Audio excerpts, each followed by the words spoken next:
Good morning, good morning, good morning. Welcome everybody to the Speak On It Show, episode 20. Let's go.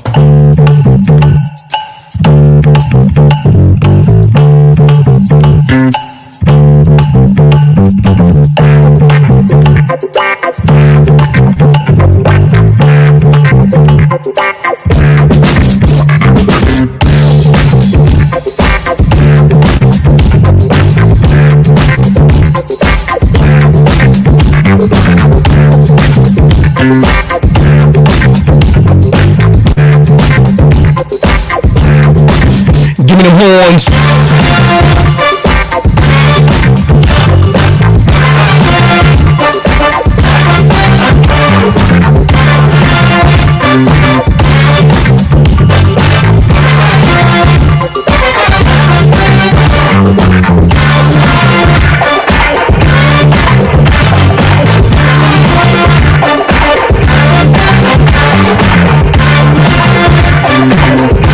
Good morning, Gary Burns. Good morning.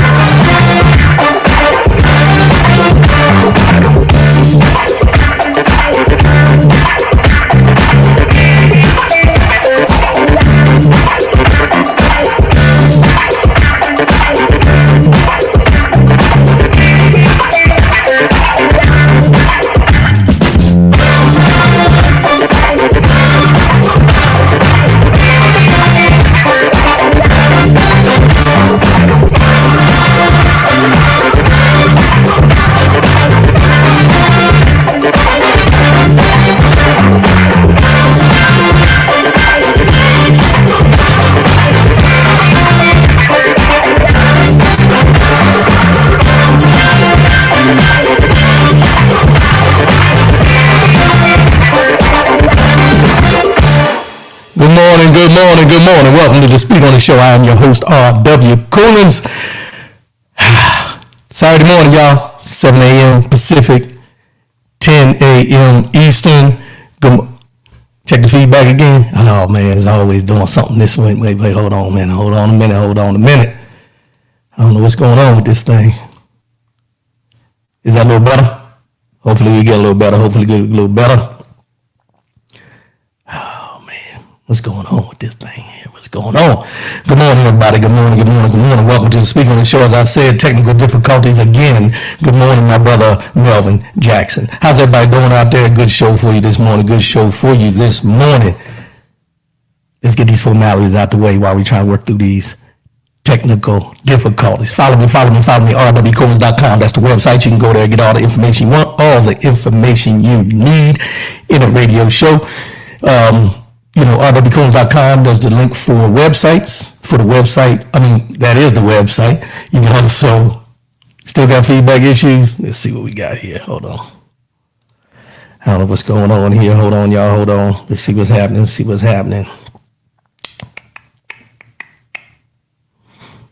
I don't know why this is doing this. I apologize. All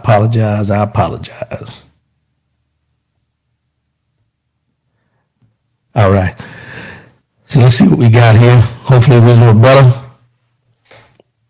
Let me know. Hold on one more thing.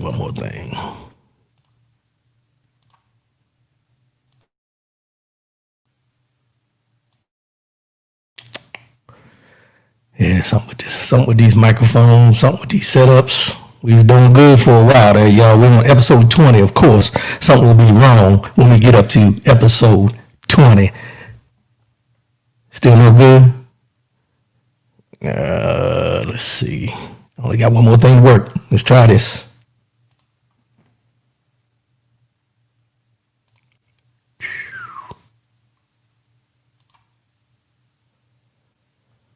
Ain't no other mics on, but let's get into this. How's it now? I'm not sure if it's a little better. If it's better now, y'all let me know. So here's the thing. rwcombs.com, that's the website. You can go there and get all the information about the show, or information that you need about the show.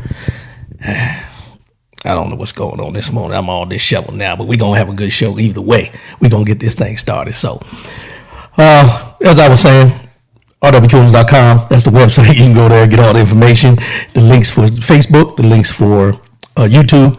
You can also make your comments, as you see everybody making the comments now, posting them up on the page.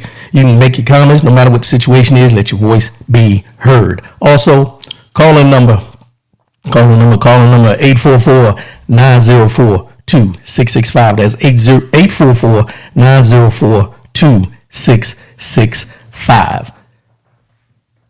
So let's see. Somebody give me some feedback. Let me know. Better? All right. A little better. Not as good as always, but better, huh? All right. I don't know what's going on with the microphones. I don't know what's happening, but we're going to get through this show either way. So let's go ahead and get into this. 10 days, y'all. 10 days to vote. 10 days to vote. 10 days to vote.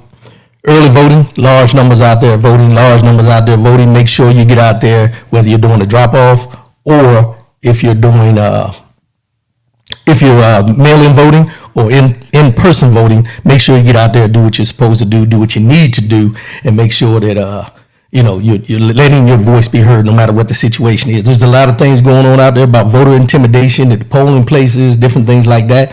Make sure you're doing your due diligence. Get out there, vote, vote, vote. So I went and did my voting the other day. I took a week off. Had to recharge my batteries and everything, but I went to the polling place the other day. And I'm standing in line. It took me about from the time I got there to the time I finished, maybe 30, 45 minutes, if that. But as I'm standing in line, there was a older gentleman. Good morning, Michelle Long. Good morning, Michelle Long. There was an older gentleman that happened to be walking out from voting. And as he was walking out, he walks past me. And as he gets up to me, he asks me, he says, are you 60 or older? And I said, no. He said, well, seniors can vote, go to the front of the line. I said, well, I'm not in that category yet, but I appreciate you asking. So it kind of caught me off guard because I started asking myself, I said, damn, I look over 65 or something like that, or do I look like a senior citizen at this point in my life? What's going on? And then I looked behind me, and behind me there was a gentleman who looked about 60, 65. But he didn't ask him. He just came straight to me. So I appreciate the fact that he came and gave me the information. The bad thing was I couldn't use the information he gave me, but it just caught me off guard and made me wonder, damn, am I starting to look my age or what's going on? Or was he just trying to be polite or what was he doing? But I didn't read too much into it. It just caught me off guard, made me laugh a little bit, and just, look at things in the light of, there's still good people out there that are trying to look out for everybody, trying to make everybody feel comfortable with what's going on. And I truly, truly appreciate the gentleman who, asked me if I was a senior citizen or whatever. But let's get back into this voting thing. I like I said, I'm out here in Las Vegas. So the voting out here in Las Vegas, it's been long at times, but some people have said about an hour wait is what you're doing here on an average. A lot of places, Georgia, Texas, all these different places where you have the voter suppression going on in big numbers are having problems where people are waiting 2, 3, 4, 5, 10, 11, 12 hours to vote. Do your due diligence. Get out there and vote. Get out there and vote. Get out there and vote. Now, the debate the other night. I'm not going to get into it too much. I'm not going to go in detail what I felt, how I looked at it, but there was one thing that jumped out at me that was said by our current president. There's still, it's something that's bothering me. It's something that sits deep in my soul that just didn't sit right. And what he said was, good morning, L. Harwell, good morning. And what he said was, I am the least racist person in this room. I am the least racist person in this room. And mind you, he looked out and he said he couldn't see who all was out there in the crowd or nothing like that because it was dark. He did all this, all the theatrics to go along with it. But he said, I am the least racist person in this room. The reason why it didn't sit well with me is that he didn't say that he was not racist. He left no benefit of the doubt of whether he was or whether he said the least racist, which, we've heard discussions where people will say, well, we all have a little racism in our system, or where some of us have a certain amount of racist towards other folks and everything. Now, being who I am, getting benefit of the doubt, because when you're in it, in that position, I guess he didn't feel he could say he was not racist at all because of his actions and what he did and everything like that. But I am glad that Joe Biden brought up the fact of the Central Park Five, because this is something that a lot of people have overlooked. A lot of people don't want to talk about. A lot of people don't put this out there when he talks about how he is not racist.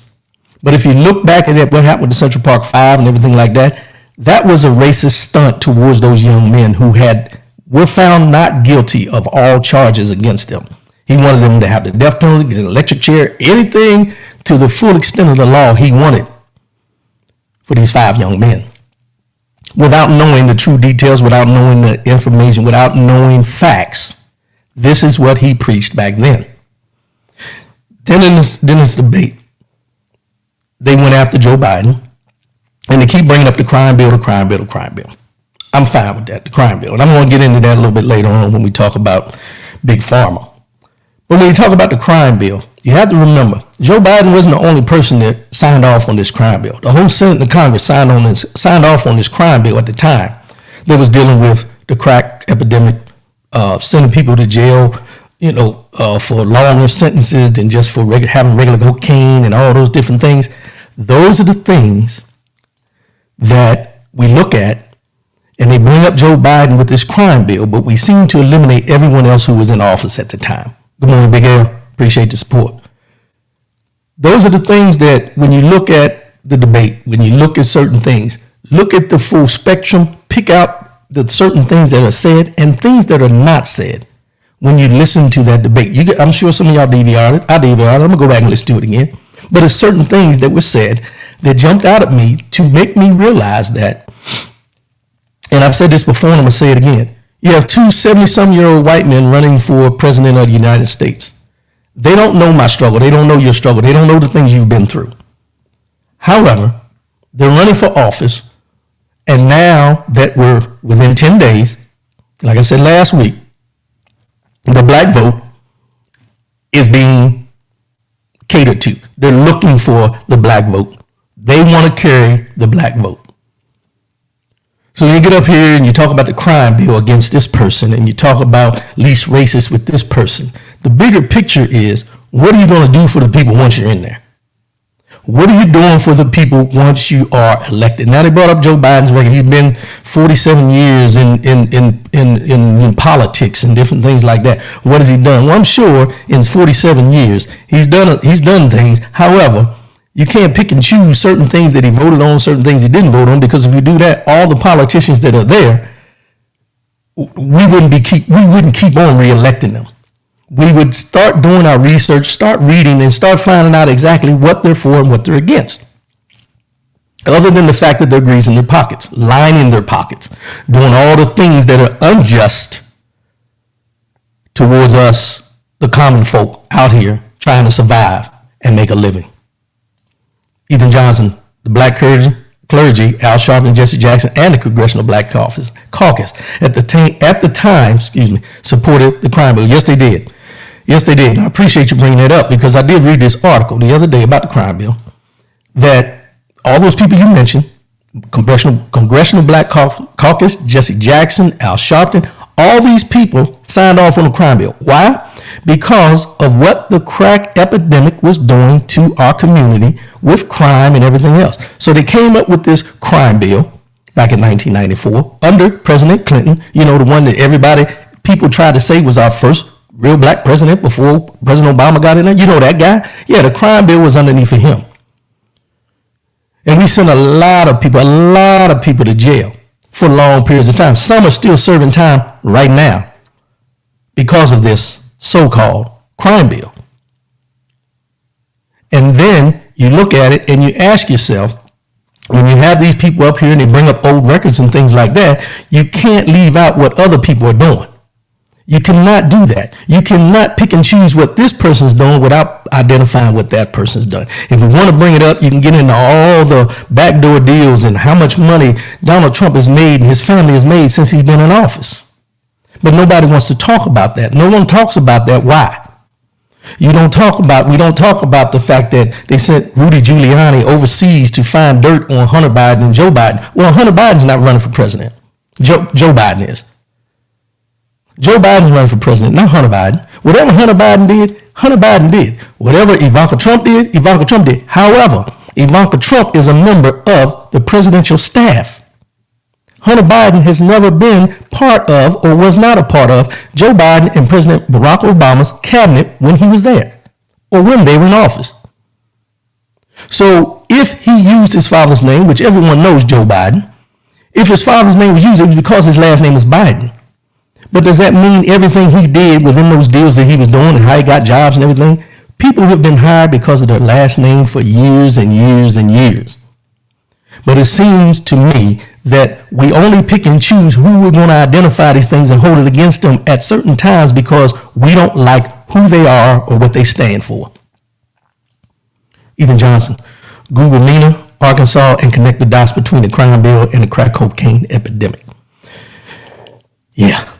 Crack cocaine. We're gonna get into that later. I'll say that for a little later on, so I don't want to get into that too much right now. But there was a case that just came down about that, and I want to and like I tell you, I don't like to do comparisons, but there's certain things that we have to use comparisons on when it comes to certain situations. Let's transition, y'all.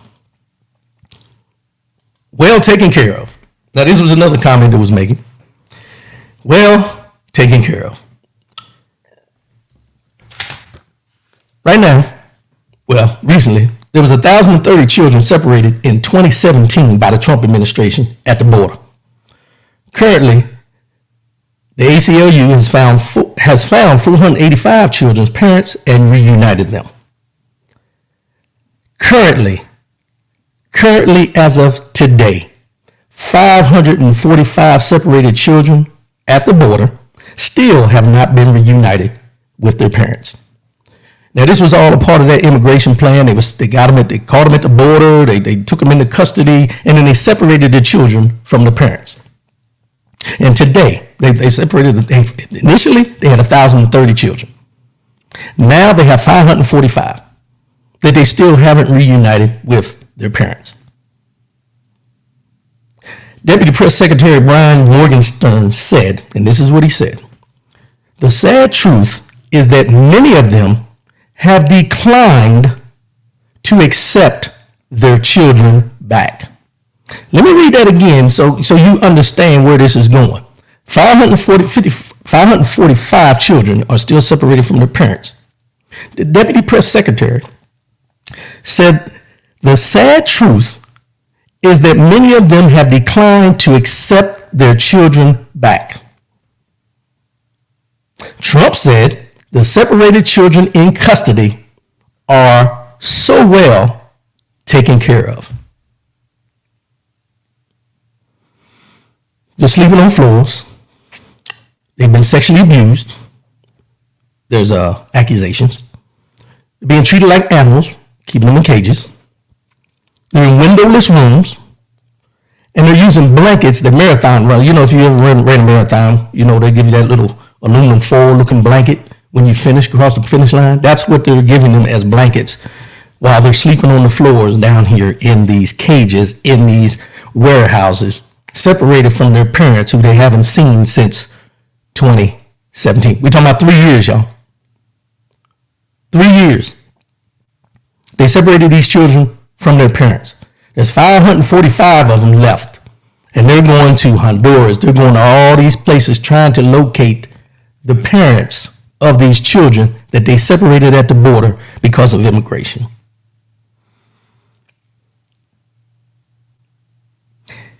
And we let the president, we allow the president of the United States to downplay by saying they are so well taken care of.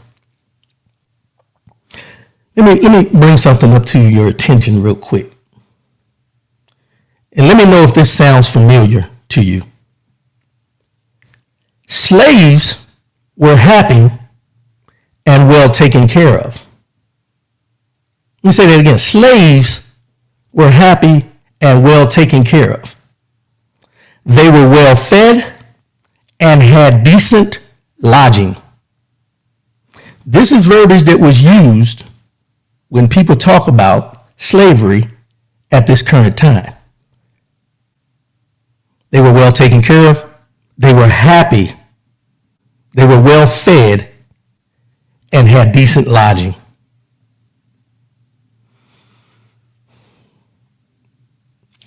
As I said, I don't like doing comparisons, but you're talking about 545 children separated from their parents, and your comments are, first, that some of their parents don't want them back.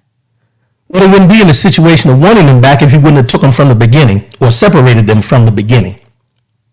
They're so well taken care of. Being well taken care of is being raised by your parents on a daily basis, not being in a cage somewhere where you haven't seen your parents in almost 3 years.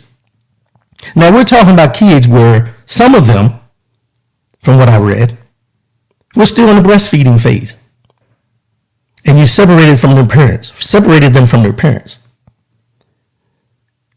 I want you to imagine anyone out there with kids, your kids being taken from you, separated from you, without you knowing where they are, how they're being taken care of, and things like that. And then for someone to ask you, do you want your kids back? And you can honestly look somebody in the eye and say, nah, I don't want them. Y'all can keep them. Are you serious? Then they try to throw in this caveat and saying the reason they don't want them back is because they'll have a better life in the United States of America. They're sleeping on the floor, being kept in cages, sexual abuse allegations. There was a report that came out not too long ago that women, and I'm transitioning from the kids, but women were being given hysterectomies unknowingly by the doctors at the border. So the question I have to ask, and I seen this on something that really made me look. You know how, when Black Lives Matter came out and everybody's running around Blue Lives Matter, all lives matter? Well, the question I would ask those folks right now is, do all lives matter? Because we got 545 kids in cages down there. Do their lives matter? Oh, and I'm asking this for a kid in the cage at the border. Do all lives matter? These are the things that we see. These are the things that we identify. These are the things that we recognize that our country, as well as we are, as well off as we may be, as in the worst situations that we may be in this country, none of us are living in cages right now. None of us have been separated from our parents because we're trying to get a better life for us and our families. None of us are dealing with this type of unhumane practices on this soil. And if you notice, the only ones that are dealing with this type of immigration problem are people of color. And when I say people of color, I'm talking about you go past down at the Mexican border, where it's concentrated at, where all these people were put in cages. People come from Europe on a daily basis looking for immigration, looking to immigrate to the United States of America. I don't see them in cages. I see them being brought in, given due process, being able to go through the process. The one big thing they talk about when they talk about the border is people were trying to beat the process. And the president even said that when they do the catch and release and they put them in the system and they tell them a court date they have to come back, he said the only ones that come back are the ignorant ones. They're ignorant if they come back, which totally eliminates the fact of even having an immigration plan if you think that you give somebody a court date to come back so they can get legally immigrated into the United States, and you call them ignorant because they come back rather than them staying in the country illegally. What are we doing? Ethan Johnson, hysterectomies were/are occurring in an ICE detention center in Georgia, too. Well, I know they're happening in a lot of places. I appreciate that information. But right, wrong, indifferent, wherever they're being done at, a lot of these people have no say in what they're doing to them. Because why? The language barrier. And they don't care. They don't care. But all lives matter. Unless you look a certain way, unless you're from a certain place. And as I said before, the language sounds familiar. It was so well taken care of. They said that about the slaves. They were fed. They were fed, well fed. That's what they said about the slaves. They have decent lodging. They said that about the slaves. All the things you hear when they talk about these people at the border, these kids in cages, is the same verbiage they used with slavery. And we hear the slogan, "Make America Great Again," or "Keep America Great." We got work to do, y'all. 10 days. We'll find out if our work is being done. Help me understand. Help me understand. Here we go. Ice Cube. We've talked about Ice Cube a couple times on this show about the contract with Black America. And he said it's for whoever wants to use it. I'm cool with that. Ice Cube, do what you do. 50 Cent this week. 50 Cent said, "I don't care if Trump don't like black people." That is 50 Cent. 50 Cent, a rapper, former drug dealer. Not to hold his past against him, but you got to put these things out there so people understand who you're talking about. Former drug dealer, now rap artist, stars, had him creating shows, all the type of things. 50 Cent. Everybody knows who 50 Cent is, I think. 4 days ago, he said, "I don't care that Trump doesn't like black people. Vote Trump because of the Biden tax plan that he said is going to tax people that make $400,000 or more." Now I seen another part where 50 Cent said that he was, if Trump loses, he's going to move out the country. That's what he said. We've heard this before from many people over and over again. They said it about Obama. They said it about Trump last time. They keep continuing to say it. Ain't nobody left yet. Just to put a point on there. And then 3 days ago, Candace Owens. And Lord knows I really don't like talking about her, but this is something I think a lot of people, if you don't know who she is or you just know who she is when you see her, let me give you a little background first. In 2007, Candace Owens accused some white boys of racially harassing and threatening to kill her. The NCAA stepped in and represented her and won a settlement for $37,500 for Candace Owens. In 2015, Candace Owens, the pro-Trumper now, in 2015, Candace Owens had an anti-Trump liberal website called Degree 180. It talked about Trump's penis size and him being a racist with an immigrant wife. Now, this was her website. This was her website that she started, Degree 180. They talked about Trump, called him a racist, called him all these things with an immigrant wife, talked about his manhood, size, all those type things. And then, you're right, El, how many of us really make $400,000 a year? In my mind, I make $500,000 a year. But on my taxes that I pay, ain't nowhere close to making $400,000 a year. Just putting it out there. I'm rich. Not in money, but in life, I'm rich. So Candace Owens, in 2016, now, right, this is what I say. In 2015, when Trump was running, she said, she had that website, Degree 180. It talked about Trump's manhood, him being a racist, and with an immigrant wife. 2016, the site was shut down, and she came out the closet as a conservative on YouTube. She flipped that quick from what she was doing in 2015 to what she's doing currently today. It took her exactly not even a year. From 2015 to 2016, he went into office in 2016. So at that time, she flipped and started going towards him.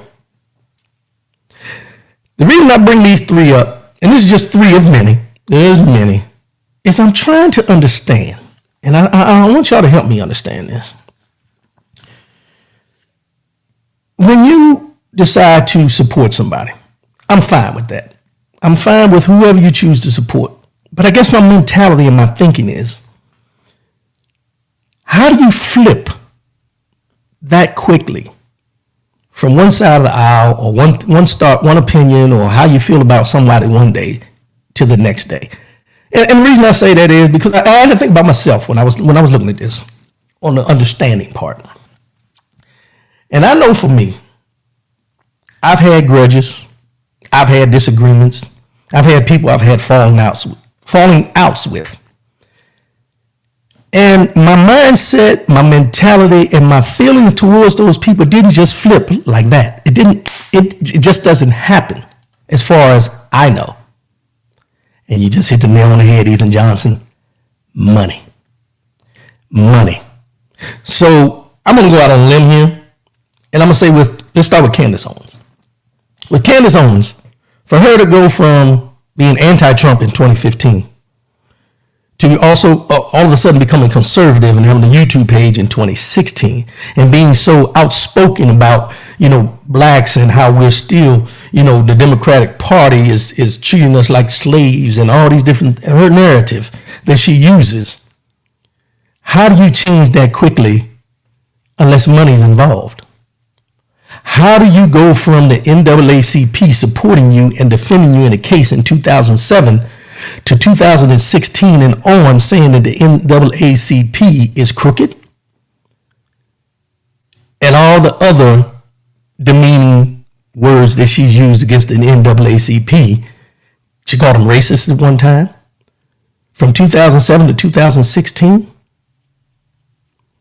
And they won you $37,500. Why? Because you were being harassed by some white boys in high school, and one of them, his father was the mayor or the governor or whatever it was. So the NAACP defended you in this case, won you this case, and now you are anti-NAACP. Now, I'm not saying that you have to be loyal to those all the time. But what I am trying to understand is how you can become so disloyal to anyone who has defended you in something that you asked them to do for you. I don't get it. Now, 50 Cent, I understand he's controversial. He gets on there, they say he's ruined rap careers. Ja Rule, you ain't heard from Ja Rule in a long time. As far as when 50 Cent and him got into the little beef and whatever going back and forth, 50 Cent he's a pot stirrer. He does these type of things. That's what he does. But for him to make the comment and say, I don't care if Trump doesn't like black people, this is no different than when Kanye West came up on the stage and said George Bush don't like black people. But 50 Cent said he don't care that Trump don't like black people. I'm trying to understand because, like I just said, like I told you, El, I'm rich in my mind. I'm $500,000 rich in my mind, in my mind. But I'm trying to figure out this: does your mindset change when you see that $400,000 or $500,000 in your account? Because here's where I guess for me. And maybe it's me, maybe it's my upbringing, maybe it's my mother's fault, maybe it's how I was raised. I don't know. But my mindset tells me if I'm doing well, then my job is to make sure others are doing well. It's not to continue to only make sure that those doing well are doing well. It's to make sure that we all can eat and have a seat at the table. But it seems, and I just don't understand it, that when certain people that look like me, of color, and it's on the other side too, but I'm just talking about me because I can only tell you my experience. When certain people get so much money, they get money in their pockets and they feel that they reached a certain status, nobody else equals to them. They forget every struggle they've ever had or their parents went through or how they got to where they gotten to off the backs of those who are still struggling today. This is where, for me, and I can only speak for me, but this is where I have the biggest problem, is where people come from humble beginnings, like these three I've mentioned, Ice Cube, 50 Cent, Candace Owens, come from humble beginnings. They start making money. They start getting their pockets greased by certain people. And they forget everything about where they've come from. Now, I say that not to the point of saying they forgot, but to the point of where they don't want to look back at those who were with them at that time, those who are still struggling at this time. Joe Kirk, the love of money is the root of all evil. I think money exposes, and I've always said this, money exposes the evil in people. Money helps expose the evil in people. Because I say this, and a lot of people won't agree, but I think we all have a certain amount of evilness to us. However, whether it comes to the forefront or not, separates you from being evil or being a work in progress. Money seems to bring the evil out that is not exposed on a daily basis with folks.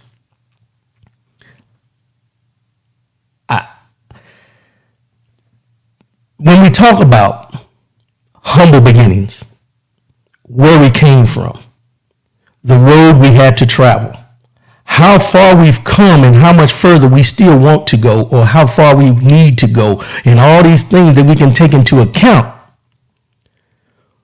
where do we get to the point of getting people to understand that as fast as you got there, you could be back where you started from just as fast? We get caught up in the haves and the have-nots. I have, they don't have. Oh, well, we'll worry about them and let them figure it out in the long run and later on in life. When you talk about taxes, the Trump tax cut has taken care of all the 1%. All those people with money have been taken care of with these Trump tax cuts. The underlings, which is us, I call us underlings, the underlings,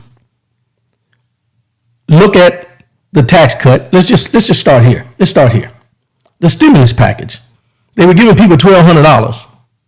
$1,200. And they thought that was going to help you survive. $1,200. Then they went back arguing about whether people should still be collecting unemployment because some people were getting more money on unemployment than they were working. These are the things that the politicians that we vote into office are more concerned about. They're more concerned about you maybe making an extra $2, $3 an hour off work during a pandemic than they are about raising the minimum wage to make it a living wage. It was brought up the other day about minimum wage, and I wish somebody would have asked President Trump Joe Biden did speak on the minimum wage. But I wish somebody would have asked President Trump, what is the national minimum wage? Because a lot of people don't know. It's state run. And it depends on, and he went into this thing about, well, it shouldn't be that way, because it costs more to live here than there. But if you have a standard minimum wage, in most places, those that are living in poverty right now because the minimum wage in their state is like $6 and you up it to $15, they'll be able to comfortably live. Those that are in states that make $12, that are at $12 an hour minimum wage and you raise it up to $15, they won't be able to live comfortably, but it'll be something to help them out. But when you don't have to worry about minimum wage, You don't concentrate on who's on minimum wage and those in the soup lines and the WIC and the EBT, and not to talk about anybody, because we've all sometime in our lives have had to rely on government assistance. We've all been there. For you that don't understand what I'm saying and think you've never been on government assistance, if you got a home loan, you're on government assistance. If you went to school on a FAFSA loan, you had government assistance. Do not let people tell you that government assistance is only welfare and the WIC and food stamps and all these things. It deals with so many government programs that you don't want to concentrate on, because if you concentrate on it, then you're just as guilty as the person that needs EBT and WIC. These are the things that we put people in these pockets of where we think they belong because of what they earn, how much the environment they live in, which is probably the only place they can afford. But we're not doing anything as a country.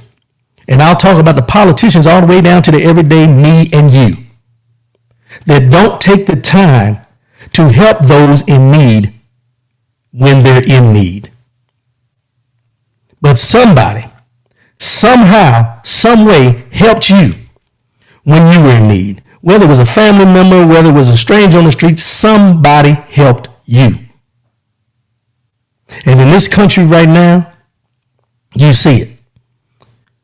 There's 545 children abandoned at the border, separated from their parents. And we could give a damn. Why?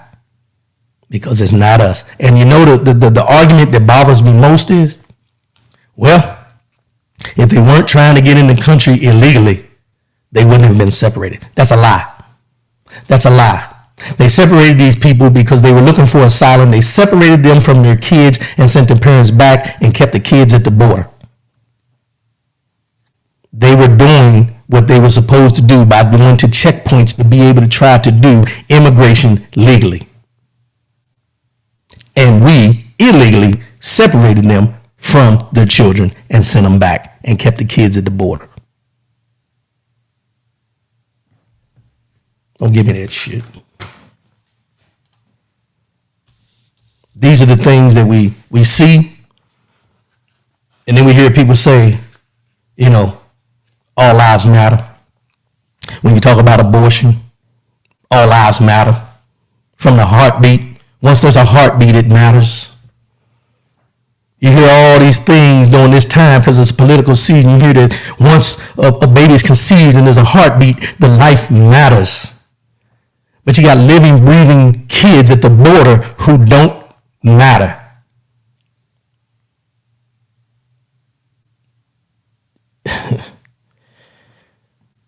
I could go on this for days, y'all, but we're going to transition. Big Pharma. Let's talk about this. So this week, Purdue Pharma has agreed to plead guilty to 3 federal criminal crimes. It's dealing with OxyContin. You remember when they had the opioid epidemic? This is one of the things that came out of that after all these years. Excuse me. Purdue Pharma will pay more than $8 billion and close down the company. $3.5 billion for a fine. $2 billion they will forfeit in past profits, and $2.8 billion to pay civil liability. $8 billion, and they're going to close down the company. Money will be used to create a new public benefit company, but they will continue to produce OxyContin. So you're not eliminating the problem. You're just putting it under different hands. The devastating ripple effect of Purdue's actions left lives lost and others addicted. The Sackler family, who owns Purdue Pharma, reached a $225 million civil settlement with the Department of Justice. They face possibility that federal criminal charges will be filed against them as well. 450,000 people died in the 10 years dating back to 1999 when the opioid epidemic first started. 450 people died in the 10 years.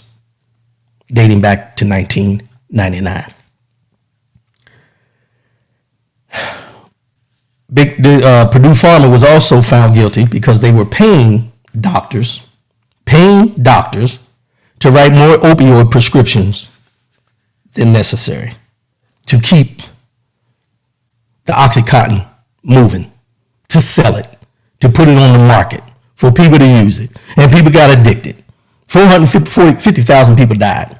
Now I want you to listen to everything I just said about that OxyContin and this plea deal. Might as well say it's a plea deal, because I didn't hear about anybody going to jail. They said they may have to serve some time. But all these people involved in this OxyContin, one company made all this money, and I didn't hear anybody being sentenced.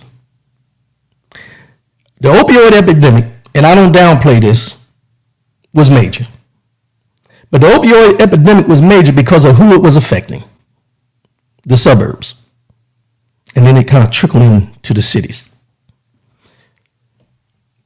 The opioid epidemic, and I did a show on this before. Crack sentence versus opioid epidemic. Crack sentence versus opioid epidemic. And in that show, what I talked about was the different way they handled the both. The crack sentence, dealt with the time when the crime bill that I talked about earlier was in play. We had people that were either selling crack or caught with crack because they were smoking it, got 5-year mandatory minimum prison sentences, depending on how much crack they had. The smallest amount of crack, you got a 5-year minimum sentence. Some of those individuals who were caught with crack are still serving time today. There was no type of rehabilitation. There was no type of medical care. There was nothing done for these people that were dealing with crack or hooked on crack or dying from crack to get them off crack. They just got a sentence at that time. Kevin Phillips, not only that, but there were no people losing licenses. Right, the doctors aren't losing licenses either. So with the crack sentence is why I call it crack sentence, because no matter what you were going through, whether you were selling it, smoking it, addicted to it or whatever, there was no help for you. You went to jail no matter what. As long as you had crack on you, you went to jail. And now we look at this OxyContin. Opioid epidemic is what it was called. Epidemic. And the people that were producing the OxyContin, who were putting it out in the doctors, giving the doctors, and as Kevin Phillips said, no sentences for those doctors who were distributing it. No, nothing against them. Nobody losing a doctor's license for subscribing these things. None of those type things have happened. None of these people that I've just read about that are in this OxyContin have been sentenced to any time. But the simple, I say it this way jokingly, but Nuck and Ray, who was on the corner maybe selling a vial of crack or smoking the crack, did 5 years and some are still serving time. It's not what's done, it's who's doing it. But all they did was lose their business. They had 3 federal criminal charges charged against them for the company. Not individuals, but the company. But people that were out there selling crack on the streets got the minimum of 5 years. 5 years was the minimum. No matter what, you went to jail for 5 years for the minimum. And some of them are still serving time today, depending on how much they had and depending on how bad they wanted you. But because it's big pharma, keyword, big pharma, pharmaceutical companies get the benefit of the doubt because they're just distributors. Well, Ray and Nuck was distributors too, if you ask me. They were street pharmacists, but nobody wants to talk about that. But the doctors in the doctor's office who's giving Billy Joe and Billy Bob extra prescriptions for the opioids, OxyContin, that he gets addicted to and may die from, there's no sentence there. This doctor, because he wears a white coat, is given the benefit of the doubt because he's just prescribing. But it's not considered dope dealing. Why? Because he wears a white jacket.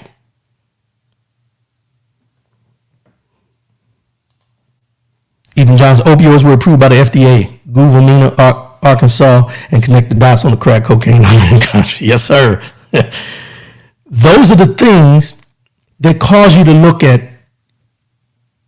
the world, the United States of America, the disparities in how we handle certain things, not because of what was done, but because of who did it. And we sit back and we watch these things, and in an election season, we sit back and we want to hear somebody say that they're going to take care of people like me or people like you, or they're going to take care of what I got going on and try to improve my lifestyle and my living and what's going on with me. But you always have to remember that no matter who you vote for, no matter how many times you go to the polls, no matter who you put in office at any given time, your best interest is not at hand. Now, I don't say that to dissuade anybody from voting, but sometimes you have to look at the bigger picture. And the bigger picture is, who's going to do the most for me anyway? Because I'm not going to do everything for you, but who's going to do the most for me? Who's going to improve on what I'm at and where I'm at right now? Some will say nobody. Probably a true statement.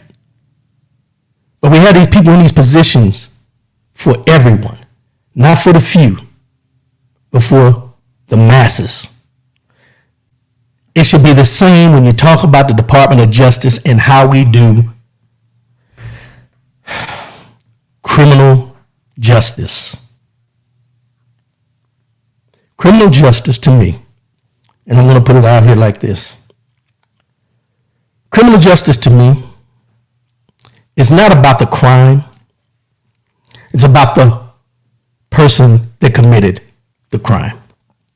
It's all about the greens and how deep the pockets are, Kevin Phillips. It's about who committed the crime. We've seen people walk for a lot of things. Derek Chauvin, I'm going to transition real quick. You know, the officer who had the knee on George Floyd's neck.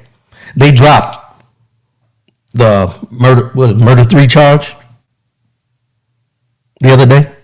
He won't be charged with that. So the lesser charges are what they're holding on to now. He was on your TV with his knee on the neck of a grown-ass man. They killed him right there on the street. And they pulled the charge. Now, people will say what they want, but I'm going to say this.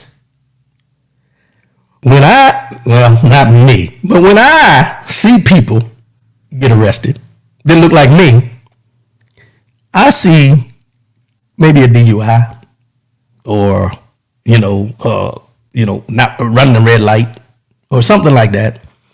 But by the time they get to court, rather than being the one charge that they were pulled over for, there's a list. None taken away, but there's more added to whatever they were pulled over for.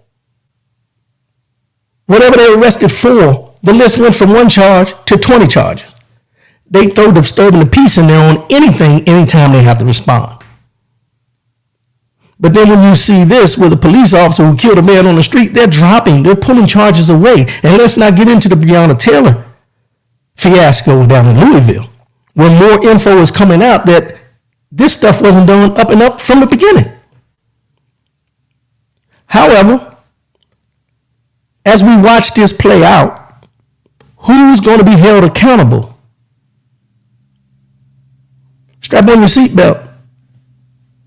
It's going to be a bumpy ride. But I guarantee you, when the ride is over, it won't be enjoyable, because you're going to see things that we continue to see that are inconsistent with what we're being told. We're consistently told that the system is not rigged, that there is no systemic racism. And when you talk about systemic racism on the debate the other night, it was asked by both candidates to tell people of color, or to express to people of color, what they would do to help them, and I'm paraphrasing. And Joe Biden went into detail about not ever having to have the conversation with his daughter or his sons or whatever to hold the wheel at 10 and 2 when cop pulls up and not reach for your glove box. He went into detail of something we all talk about on a daily basis. Now, whether he picked it up off of TV, I don't care where he got it from. That's what he expressed at that time when he was asked the question. The other candidate, he didn't even touch on it. He went all the way around and never touched on the fact of talking to people of color about what he would do and the conversation he would have with them about these type of injustices. That'll tell you something right there. This is where I won't say I get frustrated, even though it may seem that way. I don't get frustrated. I get disheartened. That's a word, right? Disheartened. I get disheartened to the fact that everything we see, everyone sees it differently. But at the end of the day, you can't be so blind to not see the fact that what goes on a daily basis, that there is systemic racism, that there is internal racism, that there is racism spread throughout this country, throughout this world. And and when I say we as human beings can't come to the point to admit consistently that these things that happen that we see are because of racism. Why is that? Are we in denial? Or do we just not care because it does not affect us? Mind, Body, and Soul segment, y'all. It's very simple. This one today may sound ironic. It may sound, kind of, how can you do that type of thing? But here we go. Let's get in this Mind, Body, and Soul real quick.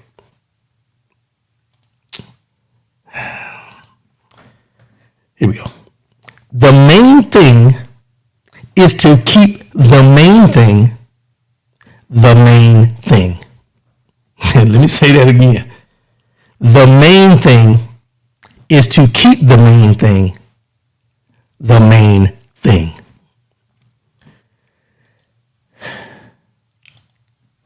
Joe Kirk, he said he has already done more blacks than anyone else except Jesus since being in office. Sick.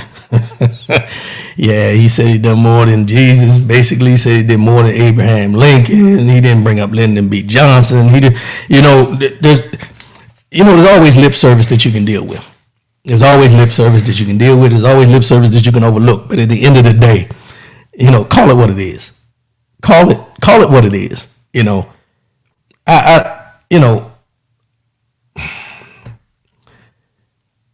sugarcoat a lie to me. Or as I heard somebody say one day, don't stand over top of me and piss on my head and tell me it's raining. That don't work. I know it's a little vulgar, but it makes sense. That's all I'm saying. The main thing is to keep the main thing the main thing. Now, in this environment, and this is why this jumped out. In this environment, what we got going on now, you got the election going on. We got coronavirus going on.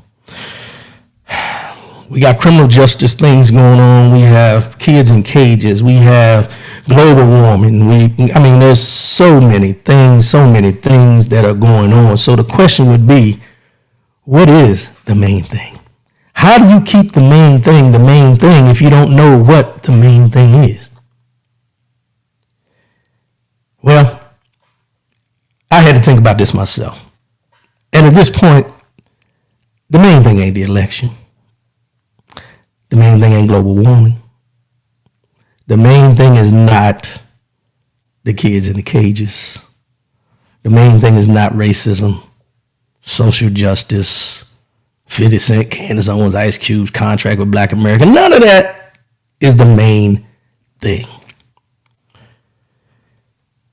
For me, and for a lot of you, the main thing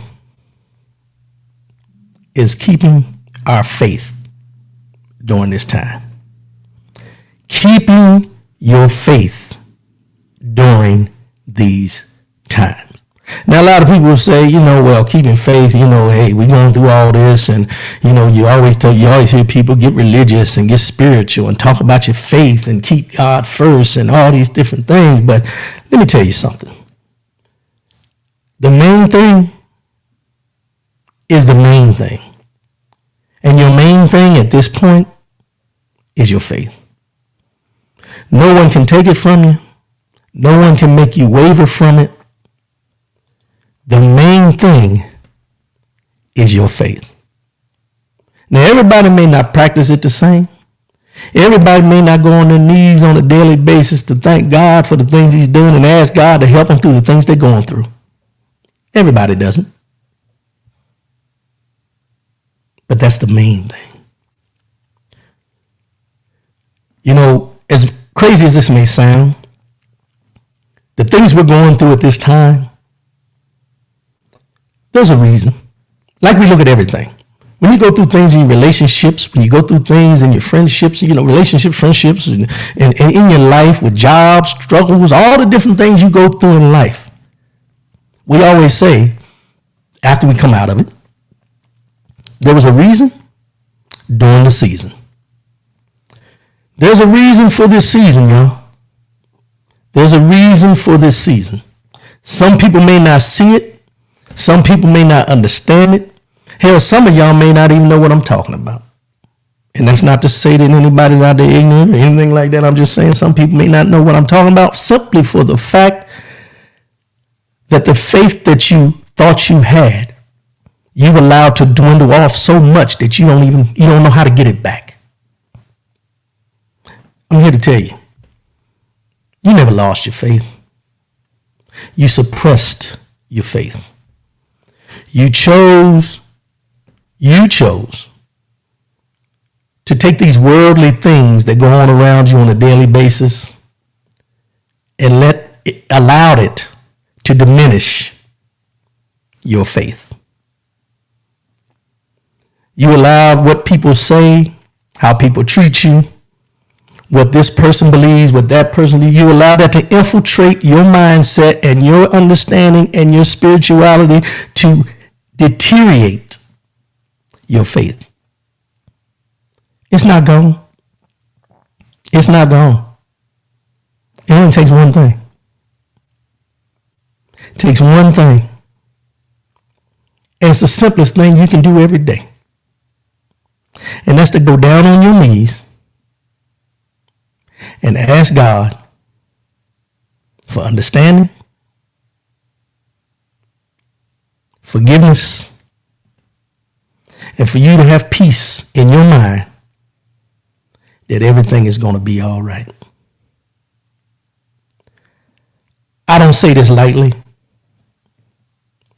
I don't get on here and try to preach to anybody.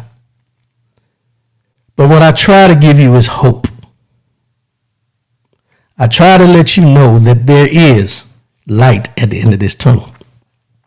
I try to give you the understanding that your faith and your belief can help you get through these times, even though you may not see a way out of no way. Politicians change.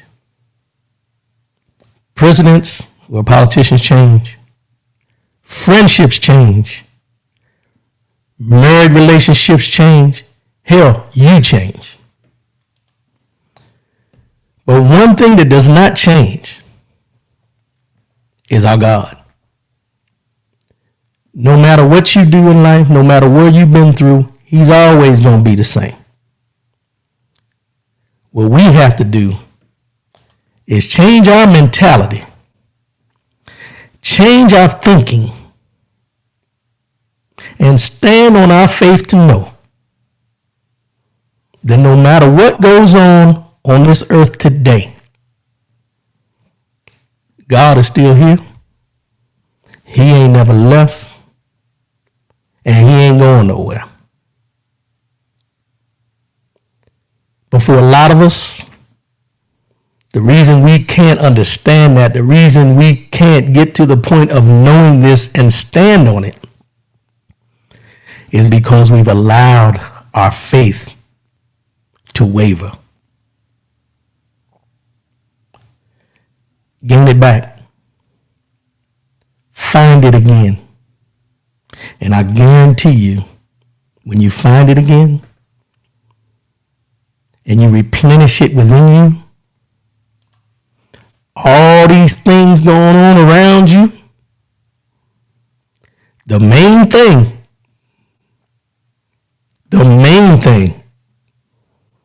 is to keep the main thing the main thing. Very simple. Not complicated. Not hard. You get down on your knees to go look for things that fell on the floor. You get down on your knees to do things around the house when you're fixing things or whatever. There ain't a specific time that you got to go down on your knees to do these things. My suggestion would be, whenever you go down on your knees, find time. It don't cost you nothing. There's no stress to it. And what you'll find out when you get up off them knees, the main thing is still the main thing. I appreciate y'all tuning in today. We're going to wrap this thing up. So as I talked earlier, 10 days, y'all. 10 days. If you haven't voted already, get out there. Do your due diligence. Early voting is going on in most places. If you're mailing your votes in, make sure you're taking it to an authorized drop box location. Don't just give it to anybody. Don't just drop it off anywhere. Make sure you're taking it to a place, a valid drop-off place. Because there's a lot of people out here doing some dirty things. Joe Kirk, our faith is being tested, but we have to stand strong. Stand on the main thing, and that's God. Amen. 545. Remember that number. 545. It's not a time. 540 is not a time. 545 is the amount of kids still down there without their parents at the border in cages, but they're well taken care of. So we're told. Keep them in mind. Keep them in your prayers. Keep them close to your heart, because it could have been any of us. I talked about Ice Cube, Candace Owens, 50 Cent. You know, I often ask myself, and I think I've said it before, how do you get to that point? How do you get to the point where you, and I won't say, because a lot of people say sell out, cooning, all those different derogatory terms. I don't like to get into that. My biggest question is, what happened? What happened?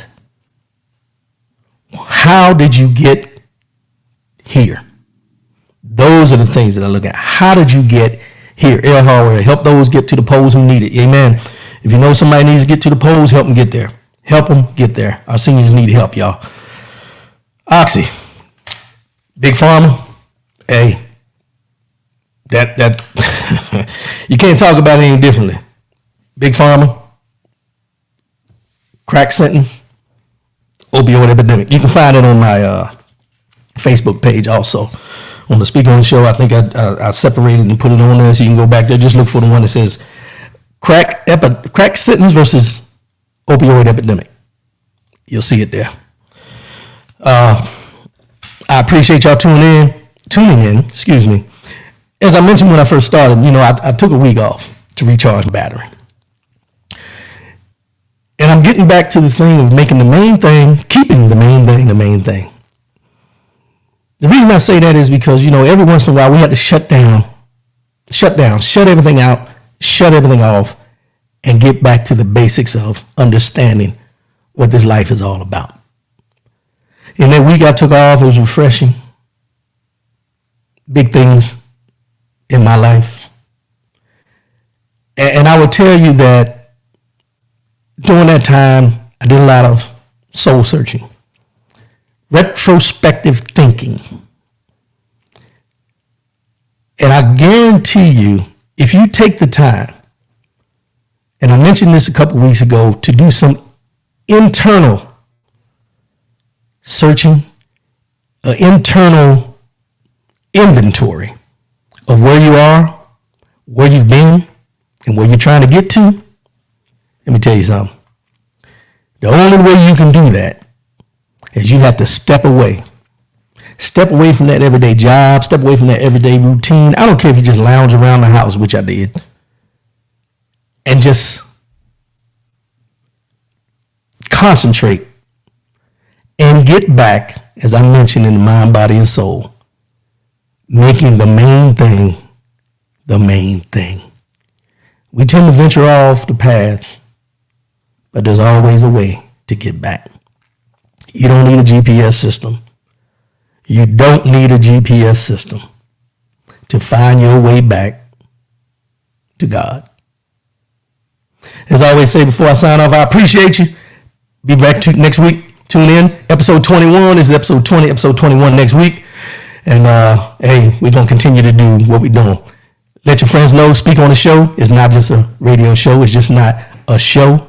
We're trying to make this a movement, baby. As I always say before I sign off, love yourself, love one another, keep your head up, and most definitely, keep your faith in God, because the main thing is the main thing.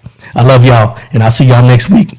Be safe out there, and be safe while you're out there doing your due diligence and voting. I love y'all. Peace. Have a good weekend. Enjoy.